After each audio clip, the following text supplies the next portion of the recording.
you develop a vision of what you would like your life to be, and that associates the goal. Well, once the goal is established, and then you break down the goal into micro processes that you can implement.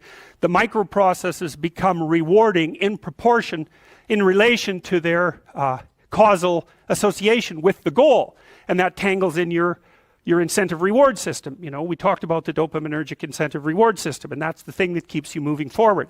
And the way it works is that it works better if it produces positive emotion when it can see you moving towards a valued goal. Okay, well, what's the implication of that?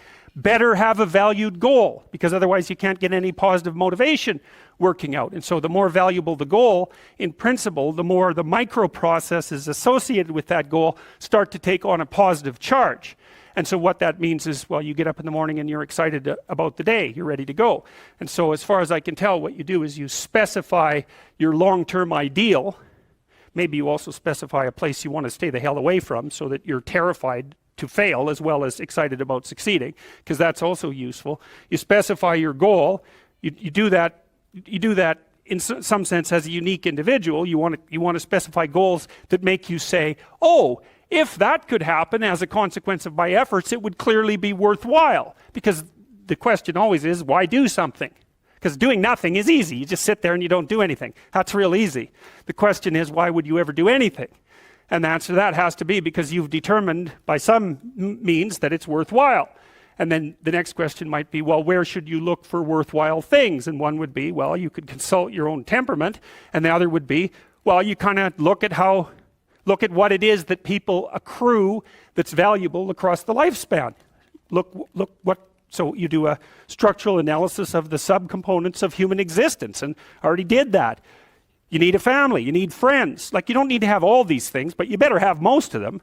Family, friends, career, educational goals, plans for, you know, time outside of work, attention to your mental and physical health, etc. You know, that's what life is about. And if you don't have any of those things, well, then all you've got left is misery and suffering. So that's a bad deal for you. So once you set up that goal structure, let's say, and that's really in many ways that's what you should be doing at university.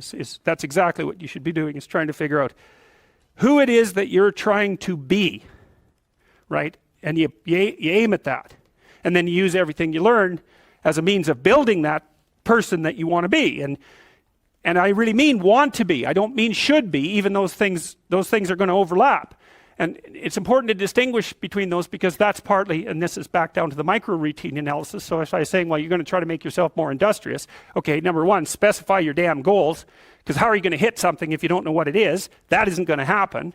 And often people won't specify their goals too, because they don't like to specify conditions for failure. So if you keep yourself all vague and foggy, which is real easy, because that's just a matter of not doing as well, then you don't know when you fail. And people might say, well, I really don't want to know when I fail because that's painful. So I'll keep myself blind about when I fail. That's fine, except you'll fail all the time then. You just won't know it until you've failed so badly that you're done. And that can easily happen by the time you're 40. So I would recommend that you don't let that happen. So that's willful blindness, right? You could have known, but you chose not to.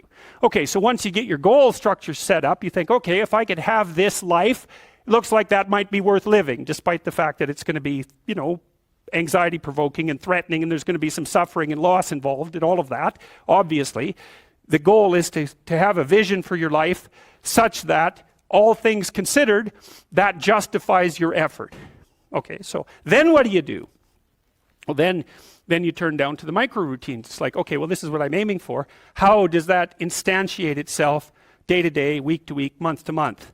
And that's where something like a schedule can be unbelievably useful. Google Calendar. It's like, make a damn schedule and stick to it. Okay, so what's the rule with the schedule? It's not a bloody prison. That's the first thing that people do wrong. They say, well, I don't like to follow a schedule. Well, it's like, well, what kind of schedule are you setting up? Well, I have to do this, then I have to do this, then I have to do this. You know, and then I just go play video games, because who wants to do all these things that I have to do? It's like, wrong. Set the damn schedule up so that you have the day you want. That's the trick. It's like, okay, I've got tomorrow. If I was going to set it up so it was the best possible day I could have, practically speaking, what would it look like? Well, then you schedule that. And obviously there's a bit of responsibility that's going to go along with that, because if you have any sense, one of the things that you're going to insist upon is that at the end of the day, you're not in worse shape than you were than at the beginning of the day, right? Because that's a stupid day. If you have a bunch of those in a row, you just dig, you dig yourself a hole and then you bury yourself in it. It's like, sorry, that's just not a good strategy. It's a bad strategy. So maybe 20% of your day has to be responsibility and obligation, or maybe it's more than that, depending on how far behind you are. But even that, you can ask yourself, okay, well, I've got these responsibilities. I have to schedule the damn things in. What's the right ratio of responsibility to reward?